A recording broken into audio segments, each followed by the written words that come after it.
This is a story or a narrative about a middle-aged Muslim man who has lost his faith. He wakes up, he's been depressed for many years, and he wakes up one morning feeling like he's been re-energized in some way. And he starts on this Dante-like journey to find something to believe in. A bit of the setting, he lives in a country on the north coast of Africa that's not specified in the book, and he has inherited a farm and a villa from his father. He also has a faithful servant named Abbas.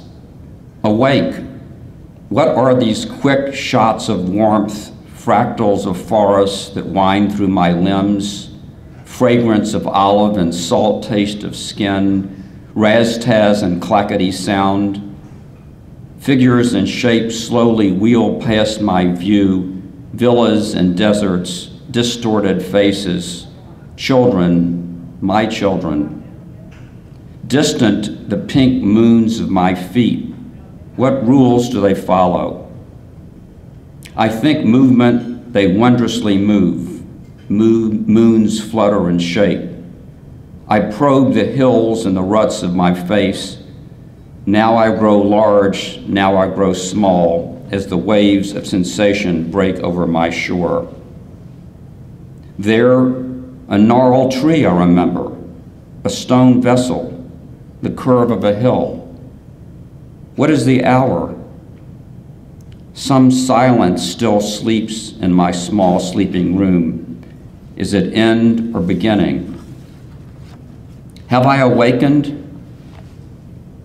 For decades, it seems, I have slept in a cave, hung like a dried fly, sucked of all insides and faith. Am I awake after so many foldings, unfoldings, the loose flaps and threads? Something is stirring, some newness, a flail, buzz, and heave. Welcome this sharp morning blast. Pleasure floods through me while tears sting my eyes. Veins fill with promised life. Breathing, I breathe and I feel my skin bristles. Footsteps. It's Abbas, dear Abbas. I know that old shuffle, gray stubble, haired mole, yellowing teeth. Clatter of pots in the kitchen. He's making some tea. Are you awake? He roars. Smells of hot peppers and onions with cinnamon, hazelnut cake, baklava, sugared cream.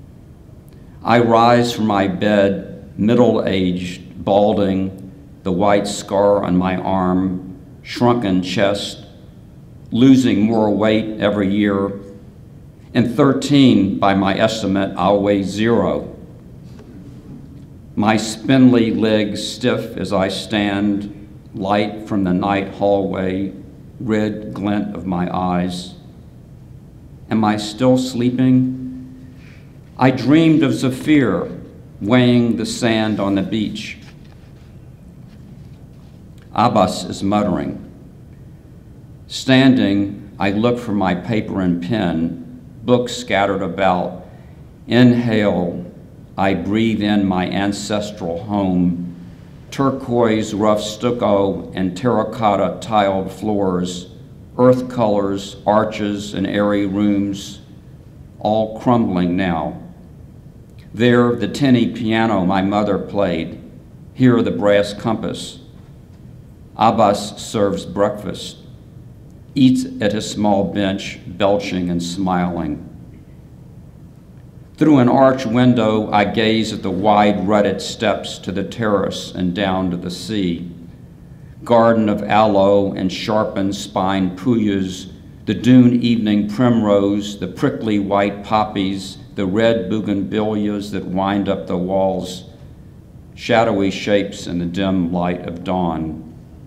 There, bitter orange trees, now smelling vanilla and powdery, olive groves, gift of my father, like everything here. Parentless now, I was a parent myself, father and husband. Then, faintly, the call of the muezzin, the nasalized song. Abbas drops to the floor, praying. I watch him and wait, help him regain his feet, give him his cane. I am blasphemy. Shakur, he says, rubbing his bony knees, glances at me, sighs, hobbles from the room. I take up my pen, dry for some years. What should I write? What should I think? Escape from this slow daily drip, keeping accounts, trips to the tailor, my sweeping cracked plaster, the buckling, unbuckling of sandals, the sippings of tea, life without life, nothing and nothing, drivel from dry seabeds, while time slides to an end. But something has turned, opened, some wrinkling of air, brain cell that shuddered. Perhaps uncles of fear called from the grave, and the tree is no longer a tree, hand is no longer a hand, and I will not sleep to the end. Look, morning light falls on my desk. I take up my pen. In the distance, I see a great tower, a built thing, a place. Child, I'm a child, song of discovering. I'll move and explore. There, a long hallway, a dome, silent stars splitting the blackness from light. I knock on the door of the universe. Here, this small villa, this table, this pen. I ask the universe, what and why? Now awakened, I must remake the world, one grain at a time. A great door opens a crack, sends a shaft through the darkness, which brightens one tile in the hall. And I want to see more and forever. In the dim hallway, dark galaxies spin in the space of my mind. Secrets of matter now wait in the dark for the opening door. And the secret of time waits in the dark for the opening door. And the puzzle of death waits in the dark for the opening. What power pries open the door? Is it divine spirit or deity? Standing, I wait for something to believe. Past the half-open door lies the sea, fishing boats bucking on anchors, gulls waiting for clams, wind on my skin. Something that gleams on the shore, sliver of glass. Stooping, I grasp it. It catches the light, casts off a palm's width of colors, red, green, violet, patterns of rainbows. A second shard does the same, and another, always one pattern. And this, I believe. Many hours I spent with my uncles of fear in his chemical shop, smelling of sulfurs and salts, burnt oil and dry ice. Canisters hissed with blue opaline clouds, curved glass and scales. One thing is certain, life flies, he said, quoting Khayyam.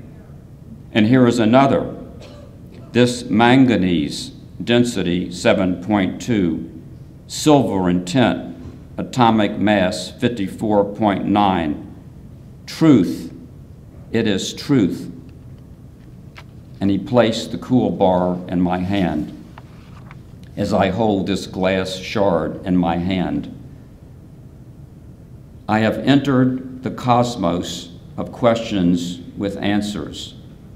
This is the world of the sharp spheres of hail, orbits of planets, vibrations of atoms, the fission of cells, pulse of a neuron, the plucked string of a harp, wavelength of blue light.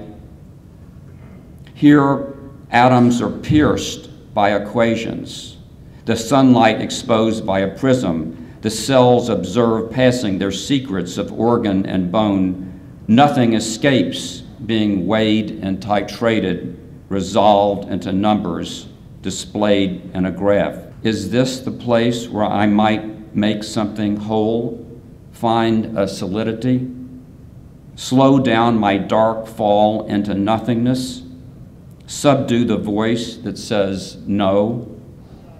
Should the lab be my temple, the microscope my prayer mat, the stopwatch my candle, my sacraments test tubes and beakers, pipettes, calorimeters, specimens, diodes, transistors, glass flasks? Should my guides now be Darwin, El-Hatham, Lavoisier, Einstein, and Newton? I knock on the door of the universe asking, what makes the light of the stars? What makes the heat of my flesh? What makes the tear shape of rain? Question, the world walks on little feet. Ask and take wing while my body stays bound far below. Body, poor stone that will wear down to dust like this ruined villa perched on the sea. So much I've lost, I have nothing except a fierce hunger to fathom this world. Naked, I knock on the door, wearing only my questions. Morning breaks in the east, and my house fills with light. I discover my various things, tables and chairs, closets of clothes, drawers full of coins, shelves of books. Still, my house seems abandoned and bare. Somewhere, the market is seething. Men rush down the alleys and rush to their deaths. Horns clamor and wail, city jerks screaming, my mind becomes deaf. I walk to the temple that glows. Here, I own nothing except just unease inside. And the thought of the ages lifts this poor stone and says, here lies the path to eternity.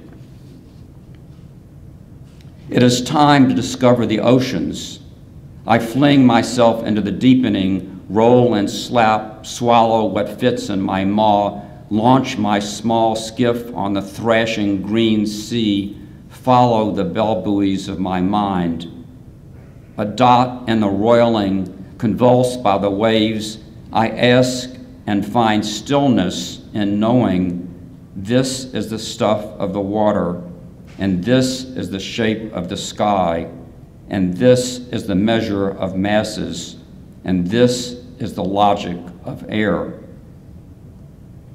Adrift in this strange jittered world, I am held by these meters and grams, by Zephyr's atom densities, wind on my sail, action, reaction, the compass submitting to magnetic force. These are the bits of some pattern, I think, and I hold and am held, and the numbers are wind and rock, even a holiness holding my body, and this might be the way. Thank you.